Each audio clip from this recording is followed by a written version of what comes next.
Hi friends, welcome to movie talk V Telugu channel. Review of Gedela Raju hashtag Kakinada taluka. సినిమా చూసిన తర్వాత boring అనిపించింది. Only one time watchable అని అనిపించింది. ఎందుకు ఇలా అన్నాను అంటే, కొత్త స్టోరీ కాదు, చాలా రొటీన్ స్టోరీస్ మనం చూసిన సినిమాల్లోనివే. కానీ దీన్ని కొంచెం క్రైమ్ అండ్ సస్పెన్స్ థ్రిల్లర్ లాగా తీద్దాం అనుకున్నారు డైరెక్టర్. అది కొంతవరకు వర్కౌట్ అయింది. కానీ సినిమా మొత్తం ఎండింగ్లోని అది బాగా వర్కౌట్ అయిందని చెప్పాలి.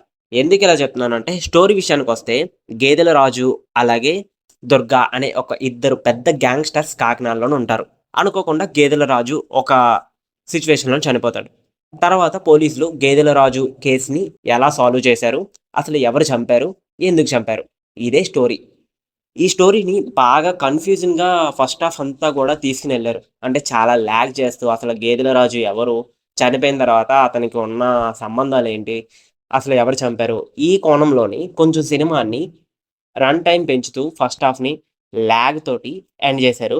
సెకండ్ హాఫ్‌లోని ఒక మంచి ట్విస్ట్ తోటి ఇంటర్వల్ ఇచ్చి సెకండ్ హాఫ్ మొత్తాన్ని కూడా ఎండ్ చేశారు.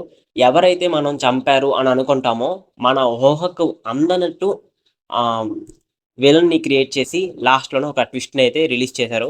ఆ ట్విస్ట్ అయితే సినిమాలోని బాగా వర్కౌట్ అయింది. అందుకనే ఆ ట్విస్ట్‌ని నేను ఎక్కడ రివీల్ చేయడం లేదు. ఎందుకంటే ఆడియన్స్‌లోని క్యూరియాసిటీ పోతుంది కాబట్టి.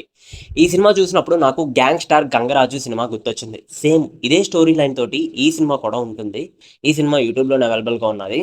అది పక్కన పెడితే, ఈ సినిమాలోని రొటీన్ స్టోరీ తోటి కొంచెం క్రైమ్ సస్పెన్స్ థ్రిల్లర్‌గా మారుద్దాం అనుకున్నారు. అది వర్కౌట్ అవ్వలేదని నేను ముందే చెప్పాను కదా! బట్ లాస్ట్‌లోని భగవద్గీతలోని ఒక శ్లోకాన్ని, అలాగే ఒక ట్విస్ట్‌ని అయితే ఈ సినిమాకి ప్లస్ పాయింట్ అయ్యాయని చెప్పాలి. అండ్ రఘు కంచే యాక్టర్‌గా ఆహ్, బెస్ట్ పెర్ఫార్మన్స్‌ని ఈ సినిమాలోని ఇచ్చారని చెప్పాలి. ఇంకా ఈ సినిమాకి బీజీఎం బానే వర్కౌట్ అయింది. పాటలు కూడా అంతంత బాగానే ఉన్నాయి. ఓవరాల్‌గా ఈ సినిమా రివ్యూ చెప్పాలి అంటే, first half very lag. Second half ఏదో పర్వాలేదు.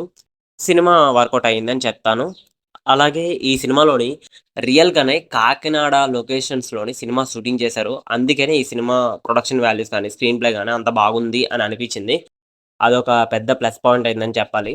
ఎనీవే, 'గేదెల Raju' hashtag Kakinada taluka cinema చూడకపోతే, సినిమా చూసిన తర్వాత మీ ఒపీనియన్‌ని కామెంట్‌లో పెట్టండి. అలాగే ఈ సినిమాకి నేను 5కి 2.5 ఇస్తున్నాను. మరిన్ని మూవీ అప్డేట్స్ కోసం, మరిన్ని మూవీ రివ్యూస్ కోసం మన ఛానెల్ అయితే సబ్స్క్రైబ్ చేసుకోండి. Thank you. Signing off. Movie talk V Telugu channel. మరొక రివ్యూ తోటి మళ్ళీ కలుద్దాం.